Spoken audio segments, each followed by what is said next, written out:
Hello everyone, welcome to free UPSC preparation. Last video में हमने meaning of public administration के बारे में जाना था। आज के वीडियो में हम जानेंगे इस सब्जेक्ट के नेचर और स्कोप के बारे में।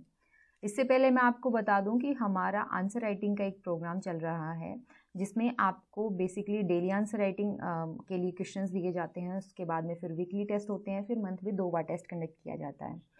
तो इसके लिए आप हमें कांटेक्ट कर सकते हैं। जो डिटेल्स हैं वो आपको डिस्क्रिप्शन बॉक्स में मिल जाएंगी। Basically lecture series free of cost हम यूट्यूब पे प्रोवाइड करा रहे हैं और इन्हीं लेक्चर सीरीज़ को सप्लीमेंट करते हुए जो मटेरियल है या जो टेस्ट है वो हम आपको प्रोवाइड करा रहे हैं इन जस्ट 5000 रुपीज़। ओके, तो अगर आप ज्वाइन करना चाहते हैं तो हमें एक बार कॉन्टेक्ट ज़रूर कीजिएगा। वैसे ये वीडियोस जो अभी हम बना रहे हैं ये ऑलरेडी अपलोड हो चुकी थी, but due to audio issue हम इनको री अपलोड कर रहे हैं।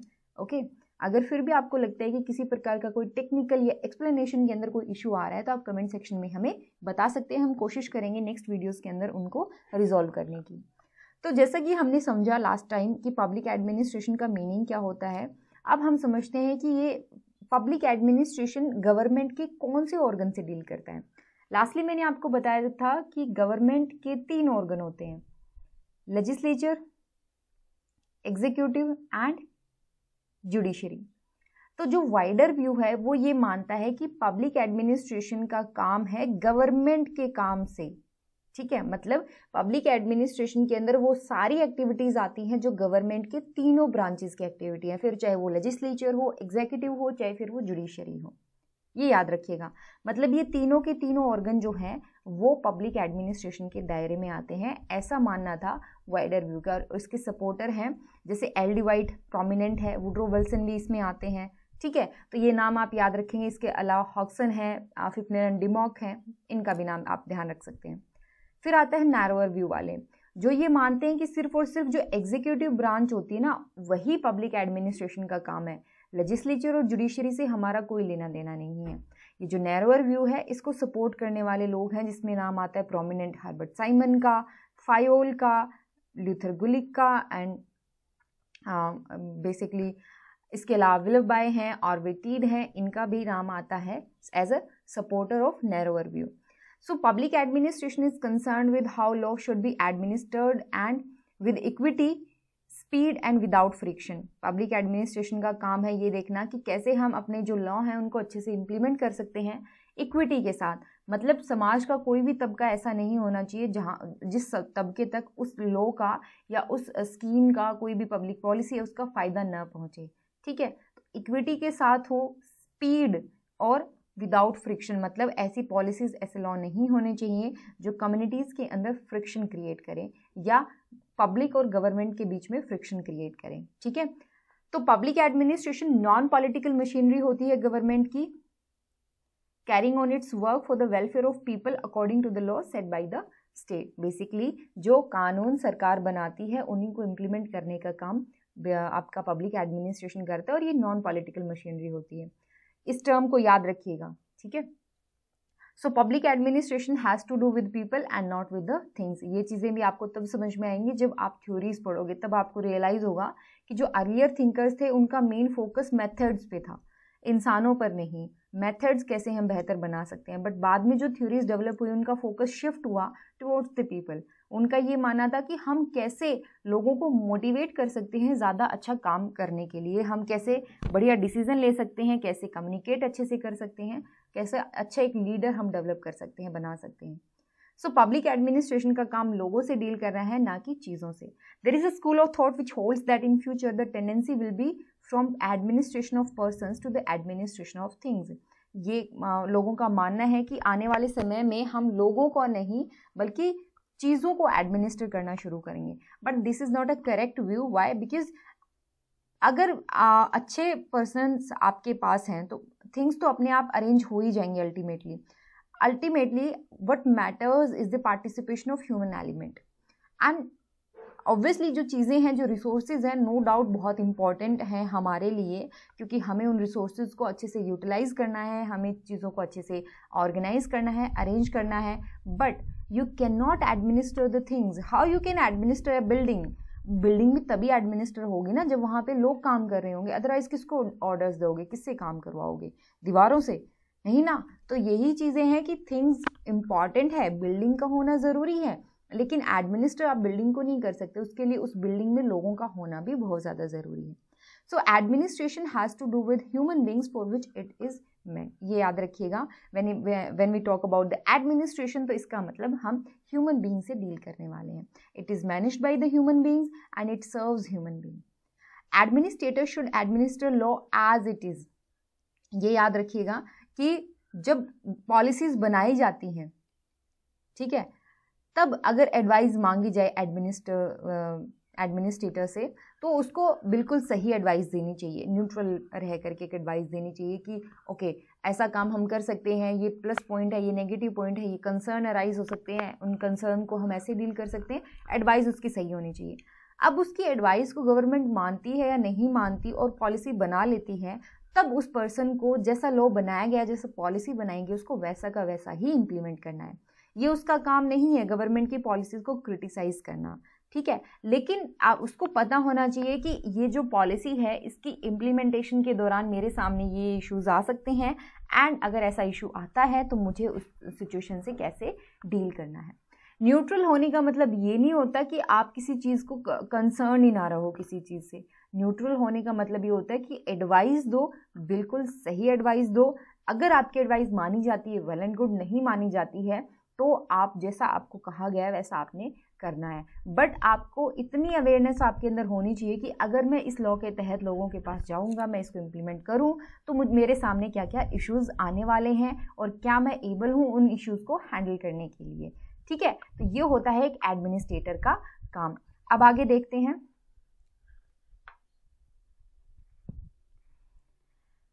तो जो एडमिनिस्ट्रेटर होता है उसका काम क्या है कि जो उसकी ड्यूटीज हैं उनको प्रॉपरली और सिंसियरली परफॉर्म करना।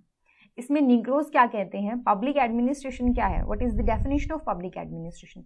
It's a cooperative group effort in public setting, ठीक है। तीनों ब्रांचेस इसके अंदर आती हैं, चाहे फिर वो एग्जीक्यूटिव हो, लेजिस्लेचर हो, जुडिशियल हो, और उनकी इंटर रिलेशनशिप भी इसके अंदर आती है। Then public administration has an important role in formulation of public policy and thus it is an important part of the political process. Although ये non political machinery है, but ये political process का बहुत ही important part है. It is more important than and also different in significant ways from private administration. Definitely हम देखेंगे आने वाले videos में भी कि public administration और private administration अलग कैसे है, but हाँ ये different है, no doubt different है. As a field of study and practice has been much influenced in recent years by the human relation approach. इस सब्जेक्ट को बहुत ज़्यादा इन्फ्लुएंस किया गया है जो रिसेंट स्टडीज़ हुई हैं, रिसेंट जो रिसर्च हुई हैं उनकी वजह से। देन ये जो subject is closely associated with numerous private groups and individual in providing services to the community. जो बहुत सारे प्राइवेट ग्रुप्स हैं, बहुत सारे इंडिविजुअल्स हैं, बहुत सारे एनजीओज हैं, उनकी हेल्प लेता है पब्लिक एडमिनिस्ट्रेशन ताकि कम्युनिटीज़ को हम अच्छी सर्विस प्रोवाइड करा पाएँ। तो जब हम इस टर्म को सुनते हैं तो 4 मीनिंग कन्वे होता है। पहला एज अ डिसिप्लिन मतलब as a branch of learning, जैसे आप और मैं अभी हम पढ़ रहे हैं, इसको एज अ डिसिप्लिन हम ट्रीट कर रहे हैं। तो it is studied in college and universities. Then आता है एज अ वोकेशन का मतलब जब आप कल को ऑफिसर बन जाओगे तब आप इसको परफॉर्म कर रहे होगे पब्लिक एडमिनिस्ट्रेशन को। अभी हम पढ़ते हैं कि पब्लिक पॉलिसी को इम्प्लीमेंट कैसे किया जाता है, फिर जब हम एक्चुअल में इम्प्लीमेंट करेंगे तब हम कहेंगे कि एडमिनिस्ट्रेशन क्या है, एज अ वोकेशन हम ट्रीट कर रहे हैं। So it's a type of work और प्रोफेशन। फिर ये एक प्रोसेस है। प्रोसेस का मतलब कि जब आप पब्लिक पॉलिसीज़ को इम्प्लीमेंट करते हो तो बहुत सारी एक्टिविटीज़ उसके अंदर शामिल होती हैं, उनका सम जो होता है सारी एक्टिविटीज़ का, दैट इज़ ऑल्सो एडमिनिस्ट्रेशन। तो उसको एज अ प्रोसेस भी आप ट्रीट कर सकते हो। And the last meaning is the synonym for word executive और गवर्नमेंट। आपने सुना होगा कि गवर्नमेंट एडमिनिस्ट्रेशन या एडमिनिस्ट्रेशन ऐसा काम कर रहा है, प्रशासन जवाब नहीं दे रहा, सिस्टम सिस्टम रिस्पॉन्ड नहीं कर रहा, सिस्टम ने बहुत अच्छा काम किया, ऐसे वर्ड्स आपने सुने होंगे। तो बेसिकली हम एडमिनिस्ट्रेशन को एक पर्यायवाची के तौर पे यूज करते हैं एग्जीक्यूटिव और गवर्नमेंट के लिए, ठीक है। तो ये था आपका मीनिंग, ठीक है। ओके, ये छोटा सा आर्टिकल है जिसमें हम एडमिनिस्ट्रेशन, ऑर्गेनाइजेशन और मैनेजमेंट, ये जो 3 टर्म है इनका मीनिंग क्या होता है, ये एक दूसरे से डिफरेंट कैसे हैं, उनके बारे में जानते हैं। सो ऑर्गेनाइजेशन का मतलब ये होता है कि आपके पास मटेरियल एंड मेथड्स है। जैसे मान लीजिए सेक्रेटेरिएट है, वहां पर काम करने के लिए आपके पास पर्सनल्स हैं यानी मेन हैं, वहां पर काम करने के लिए आपके पास मटेरियल अवेलेबल है और किन्हीं तरीकों से काम होता है, एक सिस्टम से काम होता है, तो that is organization. So organization is a combination of necessary human being, necessary material, tools, equipment, working space etcetera brought together in systematics and effective correlation to accomplish some desired result। तो यही हुआ ना कि आपके पास man है, कुछ material है और आपके पास मेथड है और उन सारी चीज़ों से आप कोई काम या कोई गोल अचीव करने की कोशिश कर रहे हो, that is an organization. Management में क्या होता है बेसिकली, मैनेजमेंट ये जो मेथड वाला काम है ना कि हमारे पास कुछ तरीके होते हैं, that we call management. Management is that which leads, guides and directs an organization for the accomplishment of predetermined objective. So what is administration? Administration goal set करता है। Administration ने ये कहा कि हम poverty eradicate करेंगे। Management बताता है कि कैसे eradicate करेंगे, मतलब administration बताएगा क्या करना है, management बताएगा कैसे करना है, ठीक है, एंड ऑर्गेनाइजेशन बताएगा कि कैसे कहाँ करना है। बेसिकली वो आपको एक स्पेस देगा काम करने के लिए। So organization is the machine of management for attainment of the ends determined by the administration. Management कहेगा कि ठीक है आपने जो काम कहा, मतलब पॉवर्टी इरेडिकेशन के लिए हम काम करेंगे, बट कहाँ करें, हमें कुछ मटेरियल चाहिए, हमें कुछ रिसोर्सेज चाहिए, तो उसके लिए हमें एक ऑर्गेनाइजेशन की ज़रूरत पड़ेगी। सो आई होप आपको एडमिनिस्ट्रेशन, ऑर्गेनाइजेशन एंड मैनेजमेंट के अंदर डिफरेंस का पता चल गया होगा। अब बात करते हैं नेचर ऑफ पब्लिक एडमिनिस्ट्रेशन की। नेचर से जब हम नेचर वर्ड का मीनिंग पढ़ते हैं या नेचर के बारे में समझते हैं तो हमारा मतलब ये होता है कि ये सब्जेक्ट है कैसा, ठीक है, इस सब्जेक्ट में क्या क्या एक्टिविटीज आती हैं। जब हम कहते हैं पब्लिक एडमिनिस्ट्रेशन का नेचर ऐसा है तो इसका मतलब कि पब्लिक एडमिनिस्ट्रेशन बेसिकली किन किन एक्टिविटीज से बना हुआ है। हम एडमिनिस्ट्रेशन परफॉर्म कर रहे हैं, हम एडमिनिस्ट्रेशन पढ़ रहे हैं, तो मतलब हम क्या पढ़ रहे हैं basically, that is nature of public administration. इसको समझने के लिए दो व्यूज हैं हमारे पास, एक है इंटीग्रल व्यू और दूसरा है मैनेजरियल व्यू। ये कुछ आपने जो ब्रॉडर व्यू और नैरोअर व्यू पढ़ा है उसी से रिलेटेड है। बात करते हैं इंटीग्रल व्यू की। तो एक ऑर्गेनाइजेशन को समझते हैं। मान लीजिए एक ऑफिस है, ठीक है, यहाँ पर एक गार्ड है, ठीक है, आप एंटर करते हो तो यहाँ पर आपको क्लरिकल स्टाफ मिलता है, ठीक है, यहाँ पे दूसरा सेक्शन है और यहाँ पे अल्टीमेटली आपका जो HOD है, house head of the department, sorry, वो मिलता है आपको। तो इस ऑर्गेनाइजेशन के अंदर बहुत सारे काम हो रहे हैं। यहाँ पे मैनुअल वर्क भी हो रहा है, यहाँ पे क्लरिकल वर्क भी हो रहा है, यहाँ पे मैनेजमेंट का काम भी हो रहा है, राइट, और भी बहुत सारा काम हो रहा है, सिक्योरिटी का लगा लो, फाइनेंस का लगा लो, बहुत सारी एक्टिविटीज़ हैं, प्लानिंग भी हो रही है, यहाँ पे कोऑर्डिनेशन भी हो रहा है। तो इंटीग्रल व्यू ये कहता है कि जब मैं कह रहा हूँ एडमिनिस्ट्रेशन, तो एडमिनिस्ट्रेशन में सारी एक्टिविटीज़ आ जाती हैं, HOD से लेकर के गार्ड तक की जो भी जॉब है वो सारी एडमिनिस्ट्रेशन के अंदर आती है, क्योंकि वो सारी जॉब आपके उस ऑब्जेक्टिव को अचीव करने के लिए लगाई गई है। मान लीजिए इस ऑर्गेनाइजेशन का ऑब्जेक्टिव है, अज्यूम करो कि कोई प्रोडक्ट बनाना है, ठीक है, ये कोई PSC है, कोई पब्लिक सेक्टर अंडरटेकिंग है और इसको कोई प्रोडक्ट बनाना है। अब ये प्रोडक्ट जब बनाना है, प्रोडक्ट को गार्ड तो नहीं बना रहा है, एक्टिवली इन्वॉल्व तो नहीं हो रहा ना, गार्ड तो क्या कर रहा है, इस ऑर्गेनाइजेशन को और यहाँ के लोगों को, मटेरियल को, इनको प्रोटेक्ट कर रहा है। क्लरिकल स्टाफ क्या कर रहा है, जो भी HOD काम कह रहा है उसी को तो इम्प्लीमेंट कर रहा है, मतलब प्लानिंग में आपका क्लरिकल स्टाफ का तो कोई रोल नहीं है, उसको तो जैसा कहा गया वैसा ही वो फॉलो कर रहा है, राइट। तो दूसरा जो व्यू है वो ये कहता है कि जो मैनेजमेंट वाला काम है ना, सिर्फ और सिर्फ वही एडमिनिस्ट्रेशन है, बाकी का जो ये काम होता है ना, जो क्लरिकल है, मैनुअल है, वो काम आपका एडमिनिस्ट्रेशन का नहीं है। तो ये दो डिफरेंट व्यूज हैं, इंटीग्रल व्यू और मैनेजरियल व्यू। आई होप आपको डिफरेंस समझ में आ गया होगा। इंटीग्रल व्यू कहता है कि administration is sum total of all activities, manual, clerical, managerial etcetera, and इनका काम क्या होता है, आपके जो ऑब्जेक्टिव है ऑर्गेनाइजेशन को, उनको रियलाइज करना। Who are the supporter of this view, Henry Fayol, LD White, okay. और यहाँ पर ये कहा जाता है कि administration will differ from one sphere to another depending upon the subject matter according to this view. अब इसका मतलब कि मान लीजिए ये एक प्रोडक्ट बना रहा है, दूसरा ही एक ऑर्गेनाइजेशन है जो डिफेंस सर्विसेज में है, तीसरा एक ऐसा ऑर्गेनाइजेशन है जो एजुकेशन में है, ठीक है। तो व्हाट डू यू थिंक, क्या ये तीनों ऑर्गेनाइजेशन एक ही तरीके से काम करेंगे? क्योंकि एक का काम है मैन्युफैक्चरिंग का, दूसरे का डिफेंस का, तीसरे का एजुकेशन का। तो इंटीग्रल व्यू कहता है कि नहीं, ये जो है ना मैन्युफैक्चरिंग, एजुकेशन, डिफेंस, ये है इसका सब्जेक्ट मैटर, मतलब ये जिस फील्ड में काम कर रहा है। ये याद रखिएगा, जब भी आपके सामने वर्ड आए सब्जेक्ट मैटर, तो मतलब है कि वो किस फील्ड में काम कर रहा है, वो एजुकेशन में है, वो डिफेंस में है, वो रेलवे के अंदर है, वो ट्रांसपोर्टेशन में है, वो मैन्युफैक्चरिंग प्रोसेस के अंदर है, किस फील्ड में है वो, ठीक है। तो जिस फील्ड में वो होगा वो उसके हिसाब से एडमिनिस्ट्रेशन चेंज होगा, ये इंटीग्रल व्यू हमें कहता है। ये आप समझेंगे, सब्जेक्ट मैटर व्यू के बारे में भी हम पढ़ेंगे, बट आपको पता होना चाहिए इसके बारे में। बात करते हैं मैनेजरियल व्यू की। तो मैनेजरियल व्यू कहता है कि जो सिर्फ और सिर्फ मैनेजमेंट एक्टिविटीज के अंदर इन्वॉल्व हैं, प्लानिंग, कंट्रोलिंग, कमांडिंग जैसी एक्टिविटीज के अंदर इन्वॉल्व हैं, वही एडमिनिस्ट्रेशन का पार्ट है। Administration is getting things done, काम करवाना एडमिनिस्ट्रेशन है, खुद काम करना एडमिनिस्ट्रेशन नहीं है। इसको कौन कौन सपोर्ट करते हैं? ल्यूथर गुलिक, हर्बर्ट साइमन जैसे थिंकर्स इसको सपोर्ट करते हैं।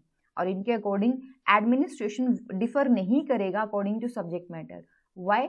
बिकॉज मैनेजमेंट का काम तो हर जगह सेम ही होता है भी, उसको प्लान करना होता है, उसको ऑर्गेनाइज करना है, चीज़ों को कंट्रोल करना है, कोऑर्डिनेट करना है, उसको डायरेक्ट करना है, ये तो हर जगह सेम ही है।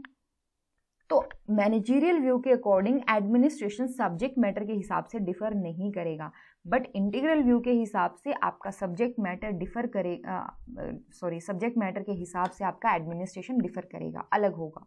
ओके, सो ल्यूथर गुलिक कहते हैं administration has to do with getting things done with the accomplishment of desired objective. जो भी आपके डिजायर्ड ऑब्जेक्टिव हैं उनको अकम्प्लिश करना, उनको अचीव करना, दैट इज एडमिनिस्ट्रेशन।